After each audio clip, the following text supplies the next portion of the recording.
Lucky Morani, Reshma Merchant, Nisha Jamwal, Raunaq Roy and others graced the I Am Woman event held by IE Business School and Karan Gupta Education Foundation. Take a look.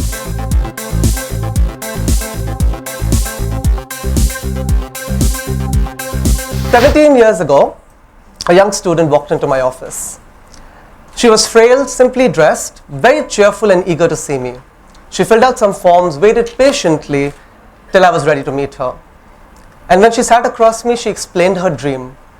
She wanted to work on Wall Street. She wanted to earn lots of money and she wanted to change the world. She wanted to help people who were less fortunate than she was. There was something about this girl that touched me. For the next year, we worked very hard together. I spent many days with her, helping her apply to schools, helping her write essays. And our hard work paid off. And I was overjoyed when I read the headlines, which read, "Blind girl gets admission into Wharton MBA."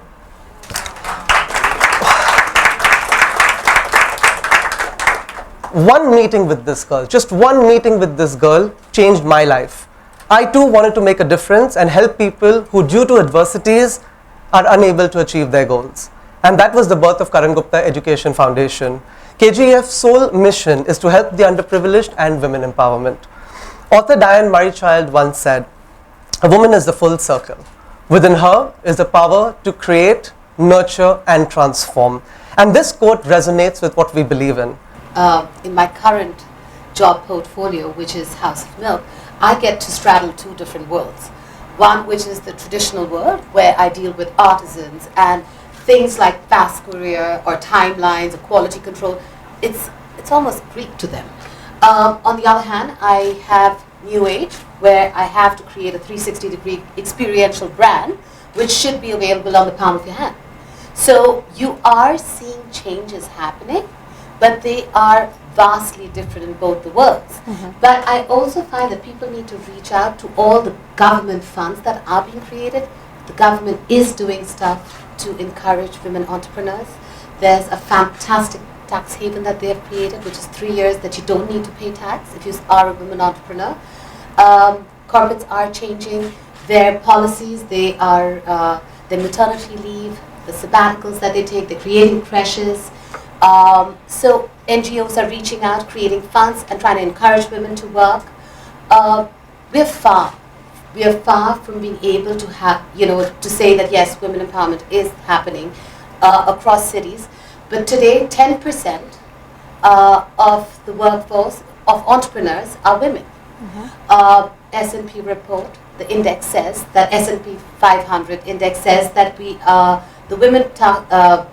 there are 14.2% women in corporates. All of these are significantly higher than what it was. So you are seeing the change happening. And I believe that that's encouraging.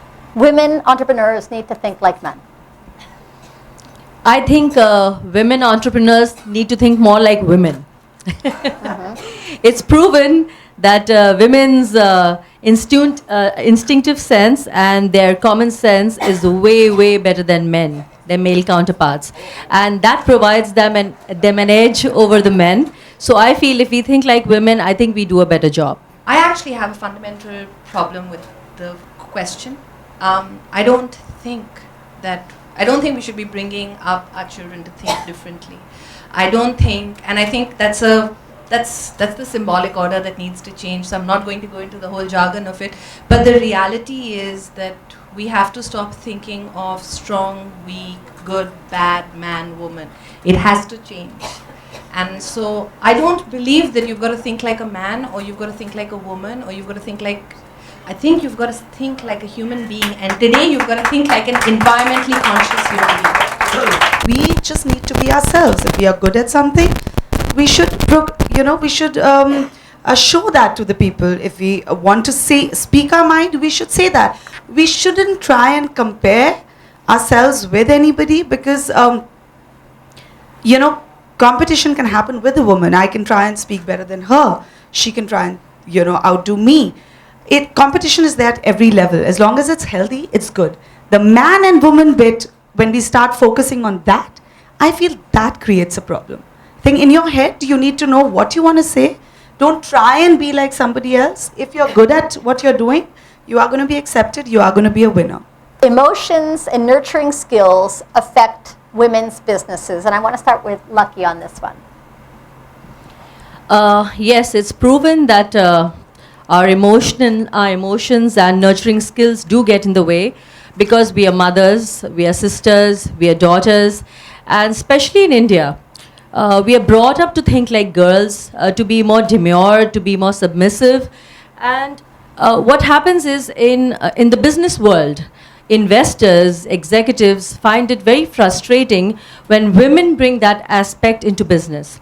Because in times of crisis, they tend to get very mild, they get very soft, and they do not take harsh or quick decisions or drastic decisions that are needed at that point to make that change. And that could be pretty frustrating for male executives. I think we have two qualities that do come instinctively. I think that's probably, we're predisposed.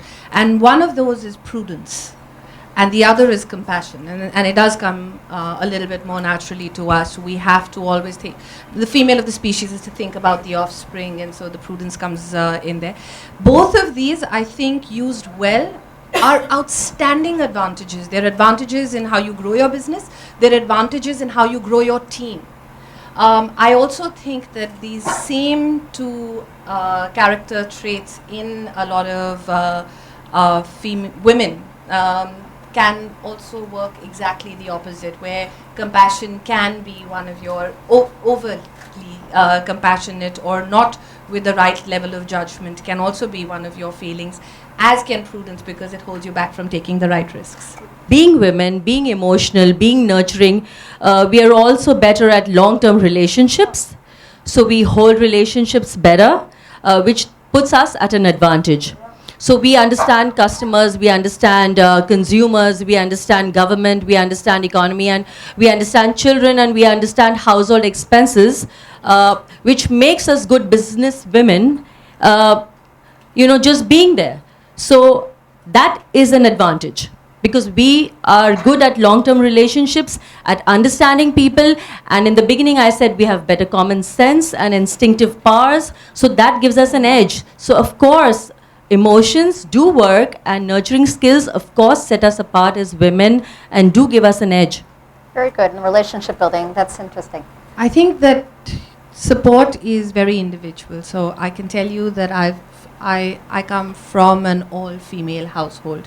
We are daughters of the tribe. We have a daughter each, and they are daughters of the tribe. So I think it would be very individualistic to say, to comment about my life. We're army brats. But I think the fact is that support is hard. Support is hard in wherever you are in the social structure, in the social hierarchy. It's hard to garner support because at some level it's a financial challenge. At another level, it's a social challenge. It's about perception, it's about the fear of failure. So I think support comes also from your own conviction in your own self, and it's great when you have support. But if you don't have support, that should never hold you back. That's incidental. Everybody else believing in me, my parents, my husband being an outstanding spouse. I have a democratic marriage. You have to call the remote. But the reality is that everything else comes after the fact that I believe in me. I'm my own support system first, and the minute that happens, everything else falls into place. Like I said, it's very hard for a panel like this to be able to comment on that fairly, because we're just not living in that world. I mean, I know a lot of people from the previous panel came in and spoke about how the fact that India is a very patriarchal society, and we are. And I think pockets like South Asia, Middle East, Northern Africa, these are particularly so. But the reality is that it's a universal, global, regional issue. Yes. It's not exclusive to India. This is women all over the world are facing it. One of the things that I don't hear from women in India is if I were a guy, I would be paid differently. In the West, this is one of the most common things that I hear on a daily basis. Yes. So I think, the patriarchal is unfortunately the way we've been taught to speak. So Very good. Commonly said in India also. Yes. Like women are paid much less in the same performing role. I think women are not taking on the challenges. So there's two aspects. I think given the exact same, if you're comparing apples to apples, it's happening much less here.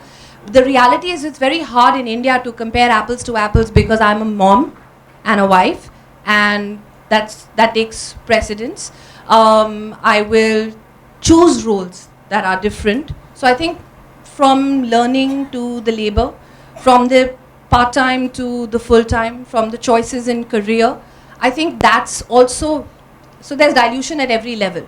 But what I feel and what I've seen in my own career, at Hungama, before that with Ogan, comparing apples to apples, there isn't much of a disparity.